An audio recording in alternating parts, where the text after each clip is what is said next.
நம்முடைய தர்மபுரி சட்டமன்றத்தில் போட்டியிடக்கூடிய சௌம அன்புமணியை 2024 ஓட வேண்டியவர்தான் நம்முடைய ஆமணியன் அவர்கள்.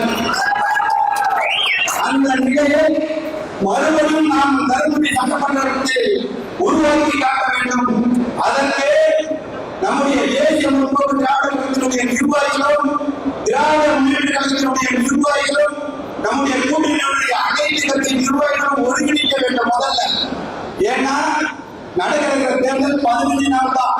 ஒருத்தருக்கு ஒருத்தர் நம்முடைய முக்கிய தலைமை ஒருவர் திராவிட முன்னேற்ற கழகம் நம் தேசிய முற்போக்கு திராவிட நிர்வாகிகள் ஒருங்கிணைக்கணும். ஏன்னா அவங்களுக்கு ஒரு சின்ன வருத்தமான தான் இருக்கு. எல்லாரும் எங்களை கூப்பிடல உங்களை கூப்பிடல அப்படின்ற ஒரு நிலையை தான் எல்லாரும் சொல்லிட்டு இருக்காங்க. தவிர தேசிய முற்போக்கு திராவிட கழகத்தின் வெற்றி வேட்பாளர் அண்ணன் டாக்டர் அவர்களை வெற்றியாளர் செய்வதில் யாருக்கும் எந்த மாற்றமும் இல்லை. நம்முடைய சின்னம் எல்லாரும் சொல்லக்கூடிய சின்னம் முரசு மட்டும்தான்.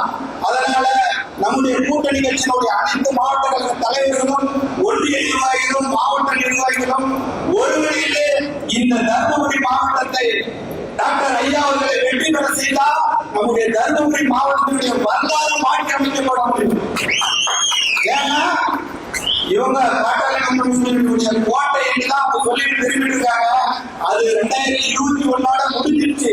ஆனா நம்முடைய ஆமணியன் அவர்கள் இந்த 5 தொகுதியிலும் முழுவதுமாக வெற்றி பெற்று பாட்டாளி மக்கள் கட்சியினுடைய கோட்டையை முறியடிக்க வேண்டும் என்று தங்கள் கட்டி கொண்டு வேலை செய்து கொண்டிருக்கிறார்.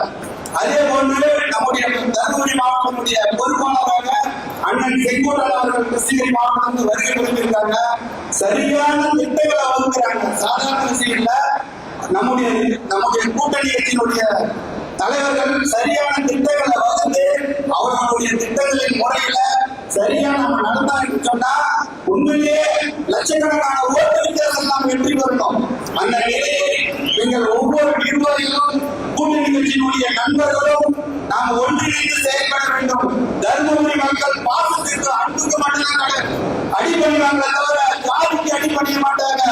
நம்முடன் நம்முடைய திராவிட முன்னேற்ற கழகத்தினுடைய உதயநிதி ஸ்டாலின் அவர்களுடைய படை இருக்கு, தொல் திருமாவளவன் அவருடைய படை இருக்கு, காங்கிரஸ் கட்சியினுடைய படை இருக்கு. அனைத்து அனுபவங்களையும் பெற்றுத்தாங்க. நம்முடைய கம்யூனிஸ்ட் கட்சி இருக்கு, அதிமுக இருக்கு, மனிதநேய மக்கள் கட்சி இருக்கு, முஸ்லிம் லீக் இருக்கு, நம்ம கிறிஸ்டின் சபை இருக்கு.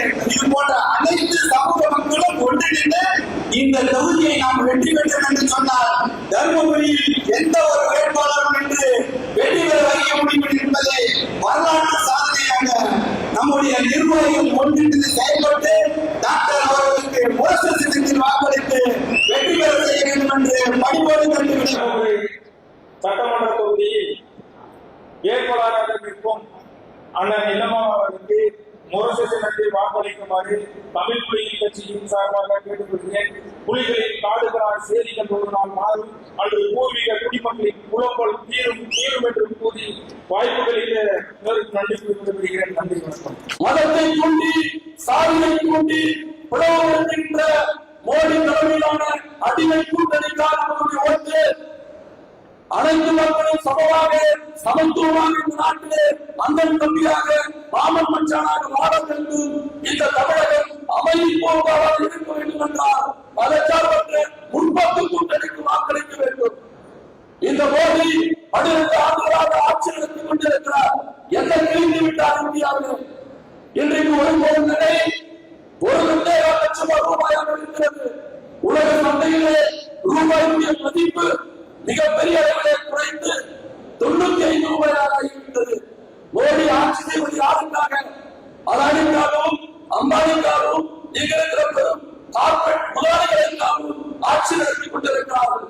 அதை மூடி மறைப்பதற்காகத்தான் மதத்தாலும் சாதியாலும் மக்களை கூறுபட்டு விற்பனை செய்து கொண்டிருக்கிறார்கள். இன்றைக்கு திராவிட மாடல் ஆட்சி நடைபெற்று 5 ஆண்டுகள் நடைபெற்றுக் கொண்டிருக்கிறது. இந்த 5 ஆண்டுகளிலே எந்த ஒரு மக்களுக்குமான வெறுப்பு அவர்கள் மீதான ஒரு விமர்சனமே இல்லாதவர்களுக்கு ஆட்சியை நடத்தி கொண்டிருக்கிறார் தளபதி அவர்கள்.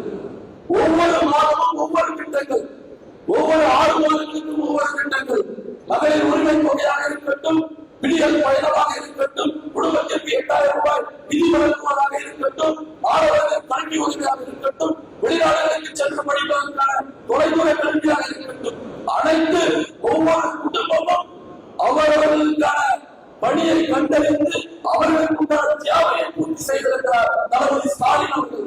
அவருடைய ஆட்சி தொடர்ந்தால் மட்டும்தான் தமிழகம் நிச்சயமாக ஒரு சுயசார்பு தமிழகமாக சுயசார்பாக இருக்க முடியும்.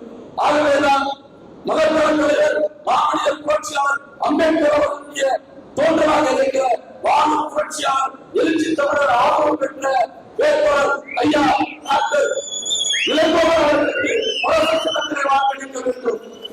இன்றைக்கு தருமபுரி வரலாற்றிலே எந்த வேட்பாளராக எடுத்துக் கொண்டாலும் அந்த பகுதியிலே எந்த சாதி பெரும்பான்மையாக இருக்கிறதோ அந்த வேட்பாளரை தான் நிறுத்துவார்கள். ஆனால் இன்றைக்கு மதச்சார்பற்ற முற்போக்கு கூட்டணி ஒரு புரட்சிகரமான ஒரு மாற்றத்தை உருவாக்கி ஒரு சிறுபான்மை சமூகத்தை சார்ந்தவரை துணிச்சலாக வேட்பாளரை அறிவித்திருக்கிறார்கள். இந்த வேட்பாளர் நிச்சயமாக வெற்றி பெற வேண்டும். பாட்டாளி மக்கள் கட்சியை அன்புமணி ராமதாசை கட்டினோம், சௌமியாவை கட்டினோம், அதே போல மீண்டும் சட்டமன்றத்தில் விரட்டி அடிக்க வேண்டும். வண்டியில் என்று சொன்னாலே பாட்டாளி மக்கள் கட்சி என்ற நிலையை மாற்ற வேண்டும். இதே திராவிட முன்னேற்ற கழகத்தில் ஏராளமான வண்டியை பொறுப்பாக இருக்கிறார்கள். அனைத்து சாதிகளை சார்ந்தவர்களும் சாதிகளை ஒழிக்க வேண்டும் என்பவர்களால் ஒரு கூட்டணியிலே இருக்கிறார்கள். ஆகவே